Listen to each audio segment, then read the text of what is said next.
Assalamualaikum warahmatullahi wabarakatuh. Di sini saya akan menjelaskan sekilas mengenai manajemen haji dan umroh. Nah, yang pertama, apa yang Anda ketahui tentang kelompok bimbingan ibadah haji? Jelaskan. Jadi, kelompok bimbingan ibadah haji itu biasa disingkat menjadi KBIH, adalah lembaga sosial keagamaan yang telah mendapat izin resmi dari pemerintah untuk melakukan bimbingan ibadah haji kepada calon jemaah haji di tanah air dan di Arab Saudi. Nah, dalam hal ini Kementerian Agama itu membuka diri terhadap adanya peran serta masyarakat. Nah, bentuk peran serta masyarakat itu kini telah melembaga dalam bentuk organisasi, yakni Kelompok Bimbingan Ibadah Haji atau KBIH, yang merupakan mitra kerja pemerintah membimbing calon jemaah haji. Yang kedua, jelaskan tata cara dan syarat tawaf ya, maaf. Adapun syarat-syarat tawaf, yang pertama yaitu menutup aurat, yang kedua suci dari hadas dan najis, dari hadas besar maupun hadas kecil. Yang ketiga, Ka'bah hendaknya di sebelah kiri orang yang melakukan tawaf. Yang keempat, hendaknya tawaf dimulai dari Hajar Aswad, dimulai dan diakhiri dari Hajar Aswad gitu ya.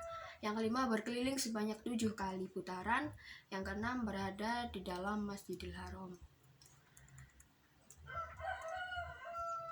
Kemudian adapun tata cara tawaf adalah tawaf itu dilakukan sebanyak 7 kali, dan pada 3 putaran pertama itu jika memungkinkan dilakukan dengan lari-lari kecil. Kemudian pada putaran selanjutnya bisa dilakukan dengan berjalan biasa. Kemudian tawaf itu dimulai dari Hajar Aswad dan diakhiri dari Hajar Aswad juga, dan menjadikan Baitullah itu sebelah kiri jemaah ya.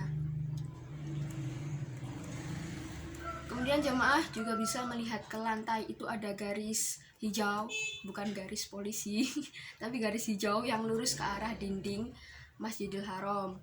Nah, pada dinding Masjidil Haram sebelah kanan jemaah itu juga ada garis hijau. Nah, itu juga bisa dibuat untuk sebagai tanda para jemaah. Jemaah haji dan umroh juga bisa melakukan tawaf sambil berdoa, maupun itu berdoa untuk kepentingan akhirat atau dunia, maupun itu berdoa untuk keluarga, untuk kerabat, untuk saudara. Yang penting doanya isinya yang baik-baik gitu. Yang terakhir yaitu jelaskan hikmah ibadah haji dan umroh. Adapun hikmahnya itu di sini saya akan menjelaskan ada 5 hikmahnya.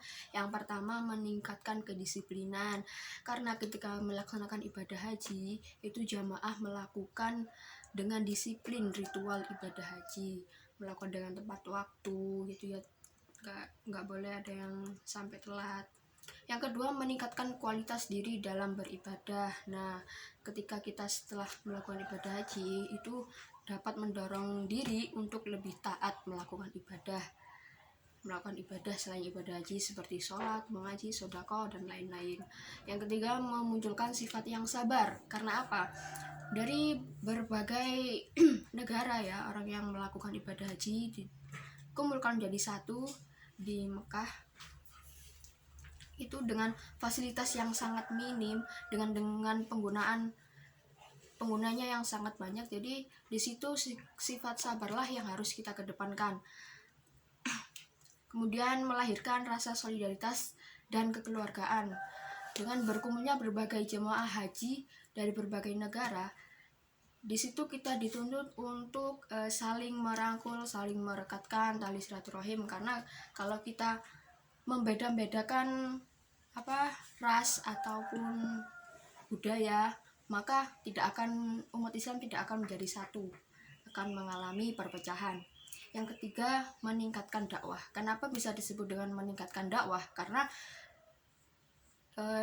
dengan berkumpulnya umat muslim dari berbagai negara di situ bisa kita jadikan momen untuk kita saling berbagi pengalaman saat haji, ataupun bisa kita jadikan media dakwah yang paling efektif. Bisa juga kita bertukar ilmu mengenai agama Islam gitu.